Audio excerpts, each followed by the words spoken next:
Get your popcorn ready for the College Baseball Insider Show with Matt Grissom and Quentin Mills, giving you all the insights and analysis you need for the weekend slate that college baseball has to offer. Oh no! Battles deep into the night has left the stadium entirely. Now, here are your hosts, ready to dive into the top matchups. What is up, college baseball fans? I'm Matt Grissom, joined as always by my co-host, Quentin. What's up, Q? No Florida Gators hat today? No, I had this one next to me, so I'm just going to rock it and hope the good vibes kind of stay on the head, not per se the hat. Well, if they lose, you know what the problem was, so you can bounce back during the SEC tournament. We got to iron out the kinks before regionals, so I got to figure out what works and doesn't. Well, after last weekend, do you see many kinks for the Florida Gators? I know we'll get into it in a little bit, but how you feeling right now? I'll tell you, I've been trying to be pretty objective, and I've said that they had the bullpen issue, or like Cags hasn't started well. But I took a future on them. I think it's a real deal team now. I think they figured out the bullpen issues, and Cags had his best start of the year against a still quality Vanderbilt team. Nobody saw them sweeping, but I think he's just getting in his stride pitching wise, just in time for the playoffs. That makes Florida even more dangerous. I agree. They're a team that I'm glad I've got a futures bet on. I still think there's some value there, so we can get into futures bets here later. But let's recap last week. We had a pretty stellar weekend. I went 15-7, up 11.4 units, and you went 14-7, up 5 units. Is that right? Yeah, I'm pretty bitter about it. It should have been about 10 units. Thank you to LSU. Yeah, you just can't trust their bullpen, man. No, we've talked about it, and then we stay stubborn and still try to bet them outside of Paul Skeens. I don't like what I'm seeing out of them, and I feel like here finally dropping to number 5, they're about where I felt like they should be. But outside of that, was there any other surprises to you of the past weekend outside of them going down at the hands of Mississippi State? Yeah, I think Florida sweeping Vanderbilt was a surprise for me in a positive way. I didn't think they'd get all 3 games. Florida at home, I knew they'd win 2 of 3, but it was a dominating performance too. I didn't see any flaws really in Florida. Their bullpen took care of business, especially when Hurston Waldrop throws 1 inning. They catch a short rain delay Saturday night, and then Ryan Slater comes in and throws 4 strong innings, and it was almost business as usual. So that really showed me that they've really locked in, and they've got their kind of go-to rotation or pick list for the bullpen, and those guys performed. We talk about Vanderbilt a little more on the show, but they're not as bad as we always, maybe we come off as on the show. But I was surprised that they lost all 3 to Florida. And then I was surprised, at Clemson kind of dominating again with another sweep against Virginia Tech. I know Virginia Tech can hit the ball. I know their pitching's not that well. I didn't think Clemson, would stay on this rampage. I think they've won 6 straight series now. They've swept 3 of those 6. So that was a little surprising to me. Yeah, and hats off to the Tigers. They busted into the top 10, sitting at number 7 right now. And I don't really understand the jump. I mean, Virginia Tech's not very good, and they go from 16 to 7. And I mean, are they a legitimate shot? Are you looking at them to win the ACC or anything? I think you said it last show, maybe don't take a ticket on Wake Forest to win the ACC because they're just not going to necessarily try. They're going to try to figure out who they can rely on, for playoff baseball. They know Sullivan, Hartle, and Lauder are going to be fine. Maybe, I think UVA is right there as well. I'm not as high on Clemson as D1 baseball, Kendall and Aaron are. I think they're a team that we're going to see in the postseason. I mean, they'll probably get out of a region. They're definitely going to host top 16 seed.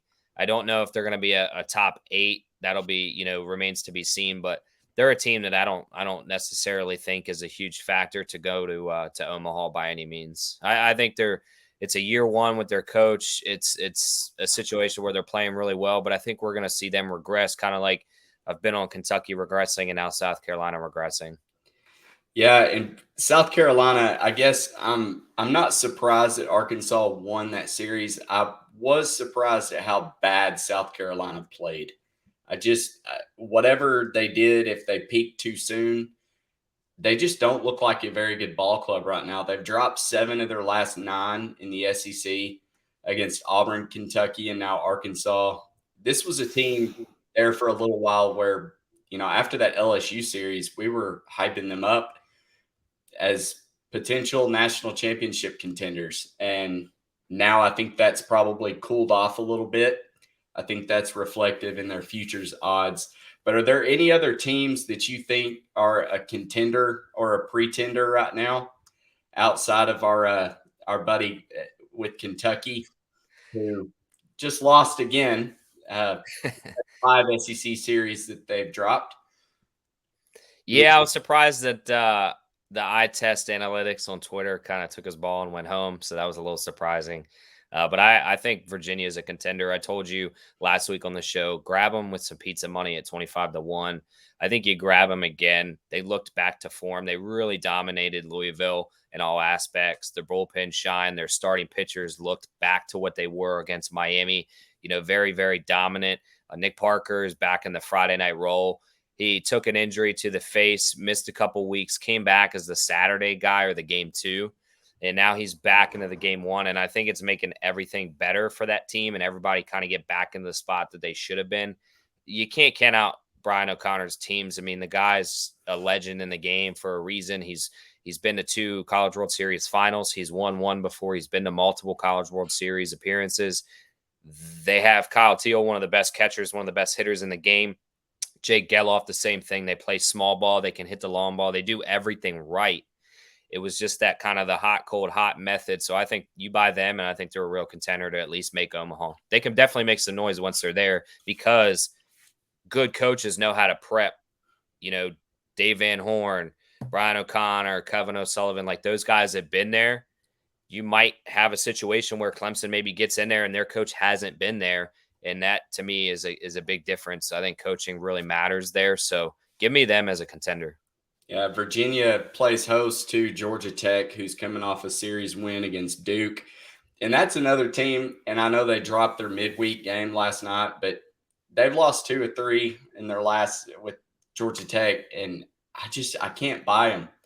They're so hot and cold. You can say that it was because they were on the road.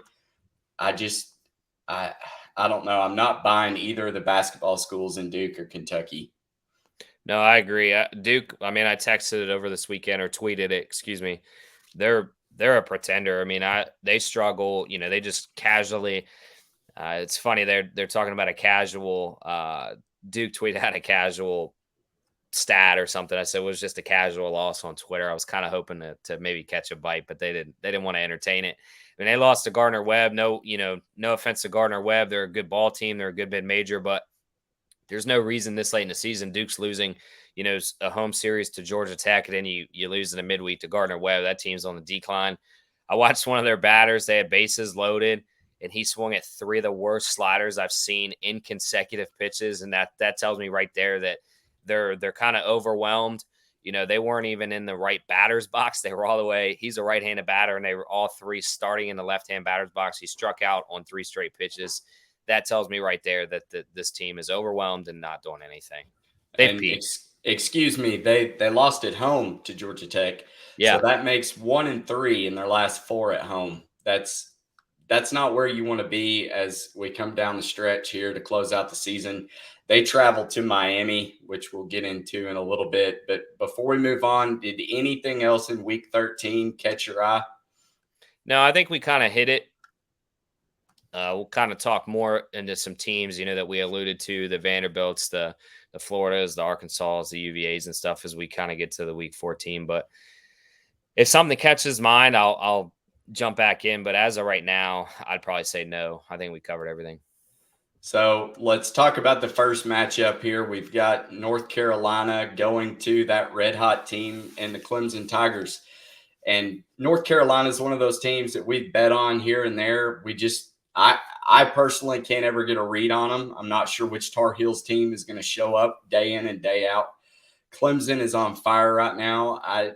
I could make a case in Clemson sweeping this series. The only thing that concerns me a little bit is, Clemson is not great at home. They're 21-10, but with the way that they're playing right now, I don't see how you can't back them. Yeah, I think you hit it perfectly. We don't understand this North Carolina team. One thing that was interesting was Coastal played them last night. Coastal takes the win, but Connor Bovair started. I thought he was a weekend guy, so that kind of threw me off. So I'm curious to see, who the three starters are going to be for North Carolina. They have something maybe under their sleeve that we just don't know about. Clemson, I think playing at home, it's safe to say they'll take 2 or 3. I don't know if they'll sweep. It's just so hard to continue to sweep teams. North Carolina did have some suspended guys last night from the fight they had against Gardner-Webb to end the game last midweek. I don't know the status of them, so that's something I'd probably have to see if they get those guys back for this weekend series. Like, how long was that suspension? Was it 1 game? Was it 2, 3, 4, or 5? So, and that was 5 starters. So that really is concerning to me. But if you're giving me 2 full-strength teams, I mean, I would just kind of, with the stats being heading into last week, it was like 101-59 for the SEC home series. I kind of take that same mentality into the ACC and the other big conferences. Give me Clemson 2 or 3. I'd really have to pick my spots. I'd probably like Caden Grice. He's throwing really well. I'd probably lean towards him, but it depends on if those guys from North Carolina are suspended and what are the pitching matchups, because both teams are hitting right now decently. Yeah, Caden Grice, of course, one of the best two-way players in baseball right now. He can do it just all. Not as good as Jack. Yeah, come on. The biggest thing for me is that Clemson home record. They're insinuating that they'll drop probably 1 at home in this series. So I'm with you. Let's back Clemson and staying in the SEC or ACC, rather, the number 1 team in the country. And let me tell you something. There's a bunch of Arkansas Razorback fans that are huge Wake Forest fans this weekend and through the ACC tournament, because they do not want that dreaded number 1 beside their name going into the postseason. So Virginia Tech travels to take on the Demon Deacons, where they are really good at home. They've got a home record of 27-2. They're RPI number 2. I mean, this is a solid team. We've talked about them all year long with this pitching rotation they've got. They're number 1 in the country in every statistical pitching category there is. They're top 26 in all of the hitting. Is anybody slowing down Wake Forest as the season comes to a close, or do you think they take care of business and sweep the Hokies? I don't know, man. This seems like a weird weekend. I know Wake Forest is home. I didn't expect them to lose to Florida State, one of the worst teams in ACC, in the final game.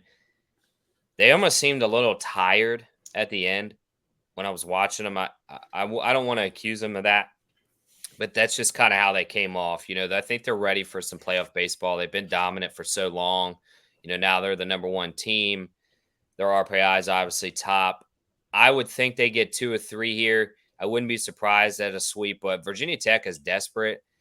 This pretty much is their tournament hopes right here. They really hurt themselves getting swept last week to Clemson.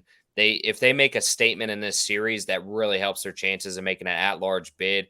If they get if they lose this series, which I presume they will, it's going to gut them. So look for them to kind of come out firing. They can swing the bats. They're one of the best hitting teams in the country. That's no surprise, but their pitching is just terrible.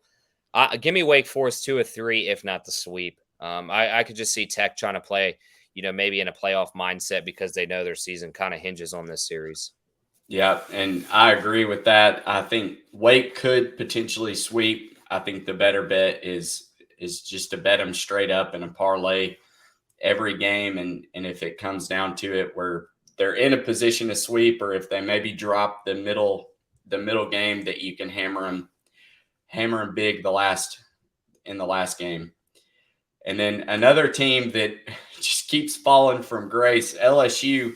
they finally got exposed on a big scale, and Mississippi State showed up and beat them in that 14-13 game 3 to take that series at home. And LSU is just, I mean, the same old with their pitching rotation. Outside of Paul Skeens, they're just really not getting any help from the bullpen. And I don't care how great Dylan Cruz, Tommy White, Gavin Dugas is. When you don't pitch well in the end of the game, when it's on the line, people are going to exploit it and you're going to have losses. And now those losses are coming in a big way. They travel to Athens, which we've seen already this season. It's tough to get a win in Athens. I think you can always Sharpie in Paul Skeens to get that Friday night win, which in this case, Thursday night. Outside of that, I don't know if they're going to win the series. And I'm not being funny. I really think Georgia is playing for their life right now. They went 0-3 in a sweep last weekend, I think, against Missouri. That's embarrassing. They're getting back home. It's time to bounce back. And I'm not buying this LSU team as a legitimate contender until I can see more from their bullpen outside of Skeens. Yeah, I agree. I think this is a huge series for LSU. Obviously, Paul Skeens, we don't need to talk about him. Take him, game 1 in a parlay because he's going to have pretty big odds. But I really like Charlie Goldstein. I really like Liam Sullivan, too. I think if you're Georgia, you play a little chess here, and I think you maybe start somebody else game 1 and then roll game 2 and 3 with Sullivan and Goldstein. I think those are pretty dominant pitchers, and they pitch really well. I mean, we saw them take down Florida, Tennessee, and Arkansas all at home. So they're a dangerous team. I don't think LSU sweeps by any means. I will say Ty Floyd had a really good outing against Mississippi State, so that was encouraging to say, hey, there's somebody behind Paul Skeens that maybe is on the rise at the right time. He obviously was upset with presumably upset with his team. They essentially took that game and blew it for him. He should have got the win there. Bullpen, though, you touched on it. It's horrendous. It's to me, it's the number one reason why they're not going to make the College World Series. I don't think they're going to get out of a super regional personally, because I think the bullpen's going to choke. If you haven't figured it out by this point, I don't think you're going to figure it out in the next 3 weeks. I mean, Thatcher Hurd, the guy was supposed to be their number 3 starter, was supposed to be up and coming. He looks horrendous as a starter, so they move him back, take some pressure off. He looks just as bad. When you look at their stats, there wasn't a single guy in the bullpen that threw effectively against a pretty lousy Mississippi State team. Now, I understand they have some hitters, but good God, I mean, LSU on paper should win 10-0 or 11-1 every game they play, whether it's at Mississippi State or at LSU. That was embarrassing. And to have to go into Athens where it's going to be a hyped up crowd, Georgia's still trying to play for an opportunity to make the college, just the playoffs in general. This would be a huge series for them, give them some momentum going into Hoover. So anything's possible. But give me Skeens 1, and then if they're smart, like I said, pitch Sullivan 2, Goldstein 3, or vice versa, and take the series from LSU and just really put the dagger in LSU right now.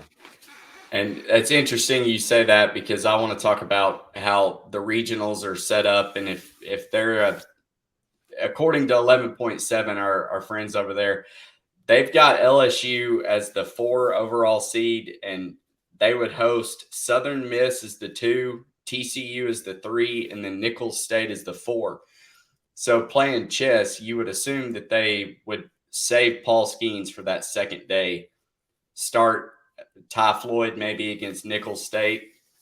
And Nicholls State, didn't they just beat LSU like 3 weeks ago? I believe so. That's kind of funny that they're put back in there. But then you save Paul Skeens for the winner of Southern Miss and TCU, assuming you can get the win there.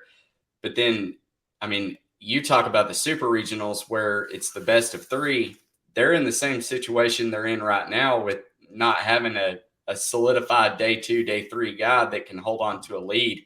And yeah, Ty Floyd, he can be that guy, but he's been too much of a roller coaster back and forth to really put a lot of stock in that. So I would almost believe, and if they line up with Virginia, the one seed and a host position, I think Virginia could take down LSU. Yeah, I agree. I think the bullpen for Virginia is tenfold better if we're looking at that series. I mean, obviously, Paul Skeens is going to be tough. This is a team that I think could probably hit him around a little bit because UVA is such a good hitting team. They have smart hitters. Listen, I don't think Jake Geloff's going to be outbeaten by anybody. Same thing with Kyle Teel. I think they're going to make adjustments. They're just too good at hitters.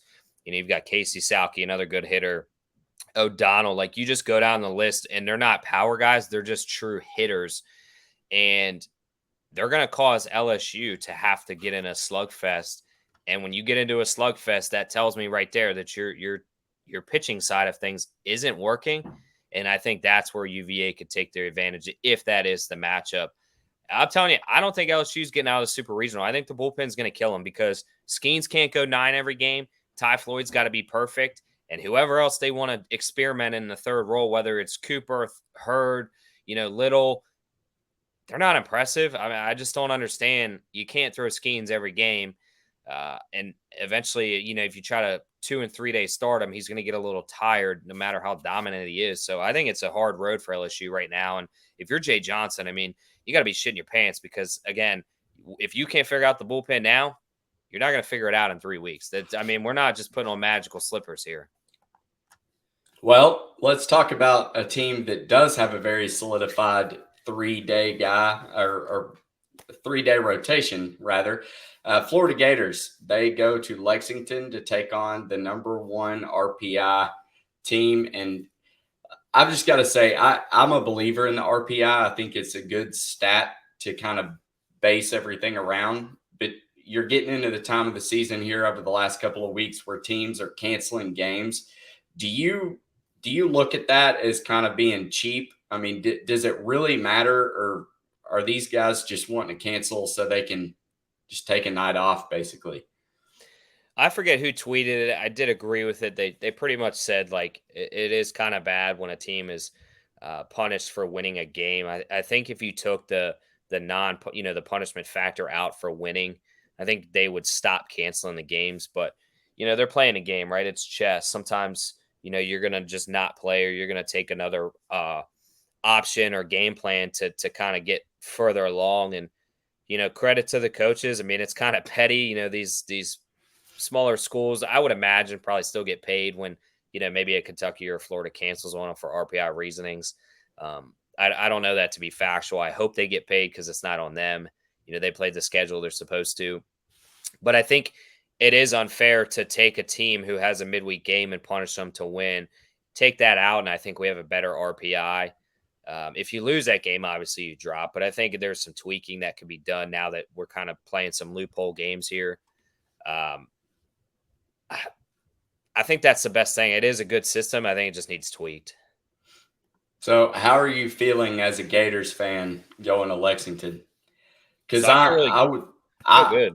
I personally would be a little worried. I just feel like with what Kentucky is playing for at this point, they really need a bounce back series, and I think they could get it at home. Similar to how South Carolina mailed it in a few weeks ago, which that may have been indicative of a bigger problem for them.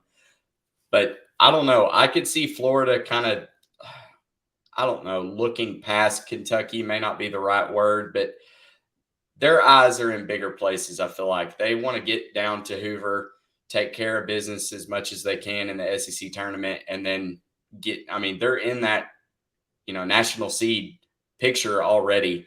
I don't think dropping a series against Kentucky is going to change that. I don't really know how to attack it, but I'll let you dissect the Gators.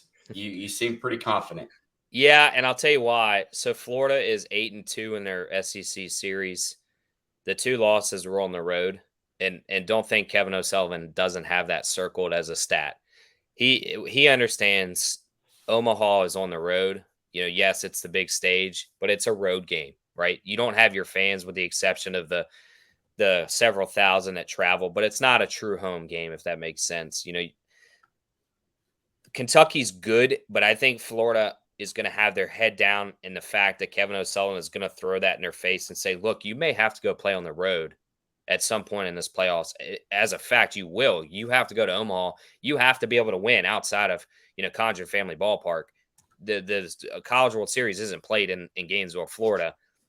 Get focused, because the 2 series you've lost were on the road. You played like shit against South Carolina, and you played like shit against Texas A&M. Now, granted, they had a nice rubber match, but they should have never lost the Texas A&M series, and they did. So I think he's going to kind of throw it at him as spite, as saying like, yeah, you guys are big dogs at home, but you're nothing, when it comes to being on the road. So get right, because this is playoff baseball, and it starts now. I like it. Maybe dead wrong though, but if maybe they should get you in the locker room before the game to kind of hype these guys up. Hey, if Kevin O'Sullivan, I'll work for free if you just give me jerseys, on-field hats, and endless sunflower seeds. We got a deal. Well, let's move on to the Arkansas Razorbacks. This is another series that, as a fan, I have to take my Razorback hat off and look at this series unbiased. And I know Vanderbilt is dealing with pitching injuries right now. I know that they had a horrible weekend last weekend. They're back home. Arkansas has somewhat struggled on the road this year in SEC series, most notably probably getting swept by Georgia. This is going to be a tough match. I feel like Arkansas's offense, getting Wagner back, is going to be able to capitalize. And I don't know if Vanderbilt has the bats. I mean, we've talked about it ad nauseum now with them being in the triple digits, basically every hitting category in college baseball. And I don't know. I mean, who knows with the pitching rotation what it's going to be. I feel pretty confident that Dave Van Horn has figured out what he wants to do, which is Hagen Smith Friday, Brady Tigert Saturday, and bringing in Will McIntyre. He is going to let Tigert throw about 50 to 60 pitches, which, depending on the pressure situation, because as you probably know, that's what matters. I mean, how many hard innings do you have to fight and get out of? So realistically, Tigert could, if he comes out looking really solid, he could maybe go 4 or 5 innings for us and then let McIntyre go the rest of the way. Hunter Holland came in and pitched an entire game, played really well on Sunday. I feel like that's now his role back in that third game role. And I mean, you can't say enough about Hagen Smith, though, Friday night. I feel confident in that. The only game that worries me is when Devin Futrell plays for Vanderbilt. I feel like that's probably going to be the one that they take. But again, if they match up against a Brady Tigert who's going deeper than normal and Will McIntyre has his stuff, I don't know. I give the Arkansas definite edge Friday night, even if it's Hagen Smith versus Devin Futrell. Outside of that, it's just going to be a game-by-game basis for me. I'm going to root for Arkansas because I want them to stay ahead of Florida in the rankings, because it's a nice buffer for that number 1 spot, given that Wake Forest maybe loses a series. So I've got that going for you. This is a tough one objectively. I think Vanderbilt could take this series, and I say that because I think they're more desperate than Arkansas right now. They obviously got swept.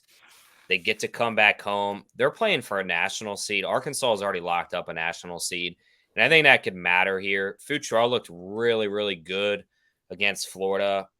I think I texted you in like the 5th inning. It was like he's just mowing dudes down. I think he just got tired against a Florida team that, in my opinion, hits 10 times better than Arkansas.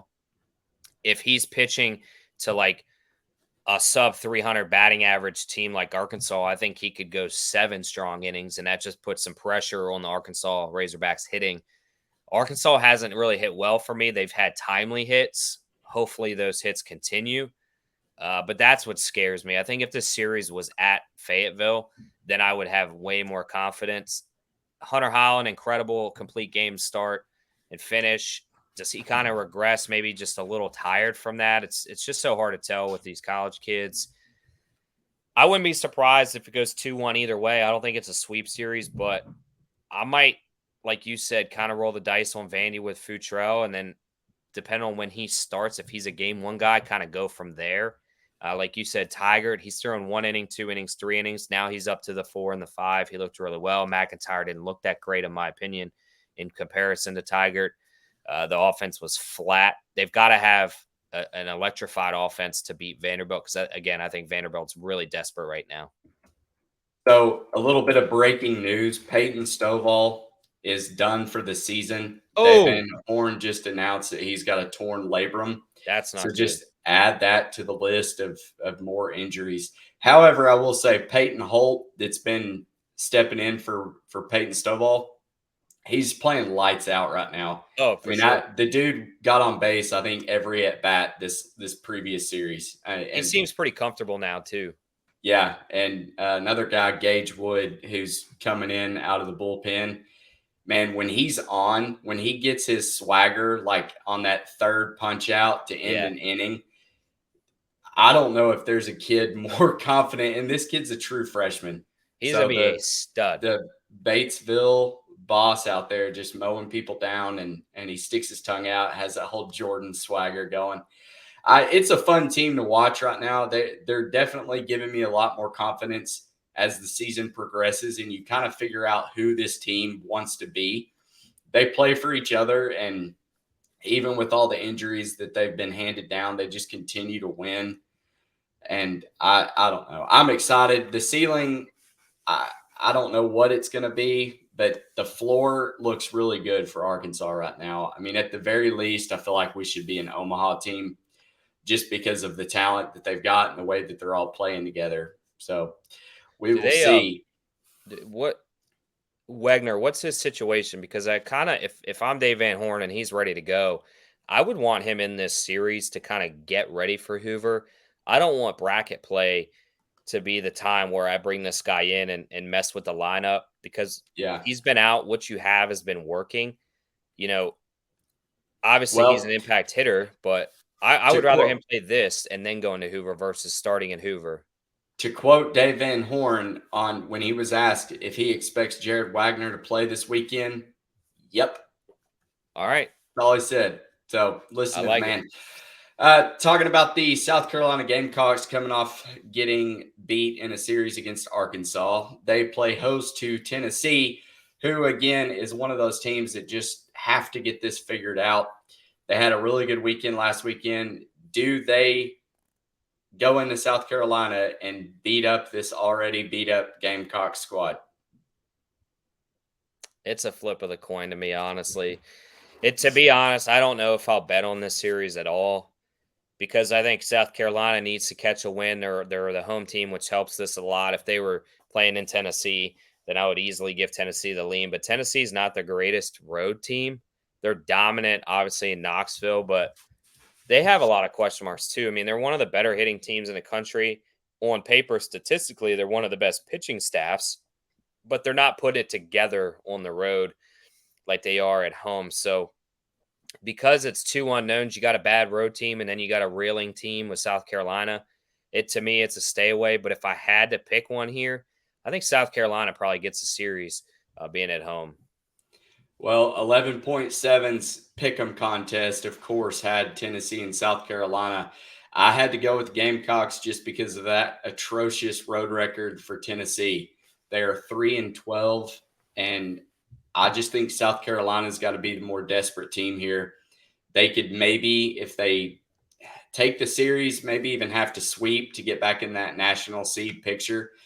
I feel like South Carolina is beaten but not broken right now. So maybe they can step up and get a win or two.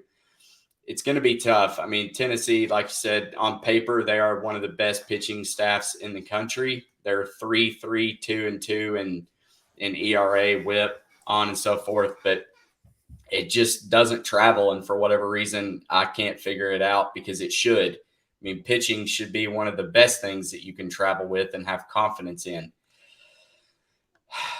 Moving on to another team that I just have no confidence in, the Duke Blue Devils. As we touched on earlier, they dropped last weekend's series at home. They dropped a midweek to Gardner-Webb. They go in to take on another team that, once again, have no confidence in the Miami Hurricanes. Let me ask you, as kind of a resident Miami fan, because of it's your dad, right? It's the Hurricanes fan. Yeah, he made bad choices in life. Is Miami a legitimate team? No, I think they're legit as in like this series, but listen, they shouldn't. Their head coach, if you're a Miami fan, you should be rooting for Miami to lose every game. Gino DeMar's nothing as a coach. The only reason he is the coach, many believe, especially inside of like the Hurricanes chats, is his dad was if like one of the if not the biggest donors to either Miami athletics or Miami baseball specifically. It's kind of you scratch my back, I do yours. They had the same issue with Manny Diaz, the head coach of the football team, or the ex head coach. His dad was a city mayor, so it was kind of a favor. It seems like that's kind of a recurring thing for Miami. Gino, in my opinion, if he makes this team legit, that's the worst thing for Miami Hurricanes baseball. They got to get out of there. They got to get a real coach. He can't recruit. He doesn't hit the portal. He's not a developer. His guys just suck. The only one like Yanni Morales is money, Blake Sears money, but outside of that, they've got so much talent on paper coming in. They just don't end up, kind of panning out. And obviously, it's when you have the same coach having these same consistent issues. That's it. So I think they're a contender, especially if we look at last year. They should have beat Ole Miss in the regionals. They gave that World Series to Ole Miss. They had them on the ropes. They had Ole Miss beat to eliminate them out of a regional, and they let them slip in. And by not pitching Walters, and that killed him. And obviously, we see what happened. So, from a coaching standpoint, from a player development standpoint, from just a roster standpoint, they're a contender. They're a pretender. Yeah, that was a really frustrating series for me. The regional, there was rain for the first 2 days, and Yeah. like only half a game got played. Then it got pushed into the week. I mean, that was it. Sometimes it takes that to really make some noise in college baseball, and you're going to have it. I remember a few years ago, Arkansas was playing a game at like 1:30 in the morning Yeah. because of rain delays. It gets crazy. When it gets crazy, it gets inconsistent as far as what the best teams should, if they should win or not. Well, it cost Florida last year. They had an 8-hour rain delay. They didn't play till like 11 o'clock, and they lose that game like 4-3 or 4-2. But they were up 2-0 heading into the rain delay in like the 7th inning. It's the lovely things about college baseball postseason. For sure. One team that will miss their postseason star in Ivan Melendez, Texas Longhorns take on the West Virginia Mountaineers. This is a series that I really feel like West Virginia will get exposed for not being great. I mean, hats off to him. JJ Weatherholt is outstanding, but they haven't really faced anybody because let's face it, the Big 12 is just not very good this year. Texas, though, I mean, on paper, their pitching staff is pretty solid. I think it's better than West Virginia's, which I just saw ERA. They're 20th and Texas is 19th, so barely. But I just feel like Texas is hitting their stride right now. They're 3-1 coming in after last weekend. Lucas Gordon is probably going to pitch and get the win. Outside of that, I mean, LeBaron Johnson Jr. is playing really well. They got the other kid back. Is it Tanner Witt? Yeah. And he's probably more of that starter role / opener or coming in as a closer. But what do you think in this series? I think outside of JJ Weatherholt, West Virginia's offense is probably going to struggle against the pitching staff of Texas. But do you have a lean either way? I think Texas wins this series 2-1. West Virginia, I think you said it well. Outside of Weatherholt, in my opinion, Blaine Traxel is the one pitcher they have that's a stud. They really don't have anything. And then for them to go on a road against a Texas team that really needs a series win, Texas, they're not hitting the ball as well as they normally do, but they're starting to find their groove. If that makes sense, like they're hitting their baseball as best as they have this season, but it's still not kind of up to the Texas standard. So they're still looking to kind of improve that. And I think they'll get a good opportunity here to be able to host West Virginia. Now, the one thing I don't like is Texas doesn't do well against the RPI top 25. We obviously see West Virginia is in that top 25 at 17. But I think with them getting Tanner Witt back, that was a huge confidence. LeBaron Johnson's pitched well. Lucas Gordon's pitched well. I think they're going to be able to have good pitching outings and hit just enough, to get 2 or 3 wins here. I think West Virginia gets one. I don't think Texas is elite enough to take the series as a sweep, but my money would be on Texas. I wouldn't play them on a parlay. I don't know what the odds are going to be because I don't have a good feeling on them. I would imagine when Gordon pitches, it's going to be kind of in the 195 range, depending on if Blaine Traxel's lined up as game 1 or game 2. If they're anything, larger than 175, they're probably a stay away for me. If they're 175 or better, then they're a single play for me. No parlay for Texas. Yeah, I'm right there with you. I like backing Lucas Gordon. He's been pretty solid. And Texas had a weird series last weekend against San Jose State, which they dropped one, but ultimately won the series. They won the series 2-1 against TCU and Kansas the weekends before. So I don't know. I think Texas probably does win this series ultimately. I think I picked Texas in the pick'em contest, which I'm still trying to win. I'm coming for you, Blake or Mayfield. That 11.7 contest is a lot of fun. I mean, they throw you some curveballs with throwing like Mercer and Samford, teams like that in there, Kent State, Ball State. I have to really start doing some digging to figure out, okay, tell me one person that plays for either of these teams. Yeah. It's pretty tough, but it's been entertaining to say the least. Outside of that, are there any other matchups that you're looking at that you think will be good that you want to cover today? Yeah, I think we ride the Virginia train. I think the Cavaliers continue to roll. I think they're catching their stride again. They're getting hot at the right time. They figured out their pitching rotation. Their bullpen's doing well. They're hitting the ball well. They're playing fired up. So I really like them. Obviously, I'd have to travel to Maryland to catch a Virginia line. If you can get a line on them, I don't know where they're going to be with Georgia Tech. I mean, they're going to be pretty heavy favorites, but they would be a nice parlay team. I have good confidence in them.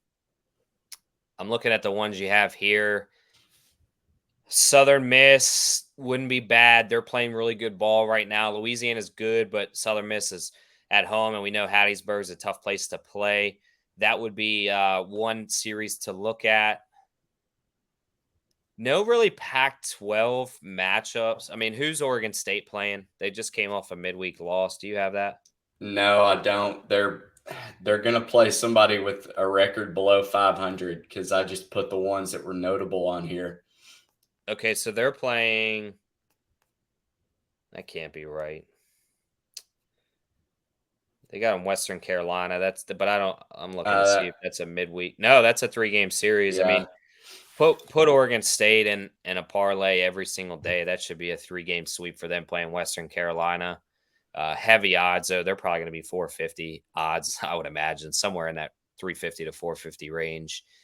I would stay away from the Pac-12 outside of them. I think what helps them is they just lost, to Portland, so they should be fired up. But there's not many intriguing matchups. Like Notre Dame's playing hot, but Boston College at home can be kind of scrappy. So that's just a stay away. Like I don't have any confidence. Okie State, Oklahoma. Yeah, it's a rivalry where you're not getting Oklahoma State at home. Maybe that's worth staying away, because Oklahoma could unless you get a huge number on Oklahoma, then maybe take them at home to kind of win a rivalry series. But there's not many of the slates that I like this week, to be honest. Well, we've got some lines already up on DraftKings. You've got Virginia that you touched on earlier, minus 165 versus Georgia Tech. I feel like that's a pretty good play. Georgia is plus 235. LSU's minus 300 with Paul Skeens going. No surprise there. I can't take Georgia in that spot. I got to catch them on a game 2 or 3. North Carolina is minus 105 to Clemson, minus 125. Wake Forest is only minus 210 against Virginia Tech. You'd assume Rhett Lauder goes. I like that. Probably as just a straight up bet. We've got Arkansas minus 110, Vandy minus 120 in that one. So pretty much a coin flip in it. West Virginia, Texas is the same. Home team minus 120. I would like I think Texas, if Traxler's not pitching game 1 for West Virginia, you lay that 120 with Texas with Lucas Gordon. And then Florida, you've got minus 125 with Kentucky minus 105. I feel like that's a pretty short price for the better team as well. I like it. You get Brandon Stroud on the mound under a 150. That to me, that's stealing money. And again, Tennessee, South Carolina is the same 110, 120 with the juice on the home team. Who's I don't know. them? I don't know yet. That's where I'll be worried. I would assume that you're going to get Andrew Lindsay for Tennessee. Sanders, because he sat out last week. I don't know if Sanders is back or not. If they're trying that little magic that they did a couple of weeks ago, where they benched him all weekend and then he kind of got his shit together and came back. Stanford minus 185 over Washington State. Yeah, they're on the road, but I feel like backing Quinn Matthews is always a no-brainer. I like that up to minus 200. And then let me tell you something. I backed USC, the Trojans, and I'm just going to say hats off to y'all, mainly because you just cashed a bet for me. But with Caden Aoki, and they've got another guy, I think that's like Stromberger or something. Yeah. These guys are like sub-3 ERAs, and they've been money lately. And I really like backing them. USC is taking on Arizona, and it's only minus 105. So I feel like Arizona is. But I had to give the Trojans a little shout out there. You know, people don't realize the Trojans used to be a powerhouse in college baseball. What was it like back in the 60s? Yeah, it'd kind of be cool if LA baseball would kind of get back to that. But yeah, a lot of people don't realize they dominate. They have like 10 World Series wins. I did not know that. Same thing with Creighton. Creighton, you know, they obviously Brian O'Connor took them to Omaha, and Wichita State kind of had a run. Those would be two mid-majors. It'd be kind of cool to get back into the mix of things. Yeah, I mean, it would be fun. I really like rooting for USC in football. That was one of those teams that, I mean, come on. You had Matt Leinart, Lindell White, Reggie Bush. Yeah, they were getting cell phones back in the day. Dude, that was the most fun team to watch. And I remember buying a USC shirt, and I told everybody I was going to go to USC because they were really good my senior year of high school. I wanted to be a California kid so bad. But ultimately, football, you watched the 06 to 08 Gators. Oh, come on. Chris Leak. Little Tebow action. You stole that SEC championship versus Arkansas because Reggie Fish didn't know what a fair catch was. I was there. That was like a total shift in the world right there, and Florida just ran away with it. But they did have this guy by the name of Percy Harvin as well. Y'all had a pretty good football team. I think half of them are in jail or dead now, but that's fine. You know, we got take titles. what you can get. So I'm excited. We're nearing the end of the season, but that does not mean the end of the show. We're going to continue doing these breakdowns. I'm really excited. We're going to do a conference tournament preview show as well as a regional preview show right after the tournament teams and stuff are announced. I will actually be in Las Vegas during the college baseball show. I guess it's a selection show, just like basketball. Yeah, so I'm really excited. Yeah. I think it's like at 8 a.m. Vegas time. Or like a Monday or a Tuesday. It's weird. Yeah, it's Monday. But I'm going to be down there at the book hoping that Jeff Benson and Jeff Davis start hanging lines for conference tournament or for regional winners because I'd love to get some bets in before I left town. So stay tuned for that. The conference preview show I'll be in Las Vegas that Thursday night.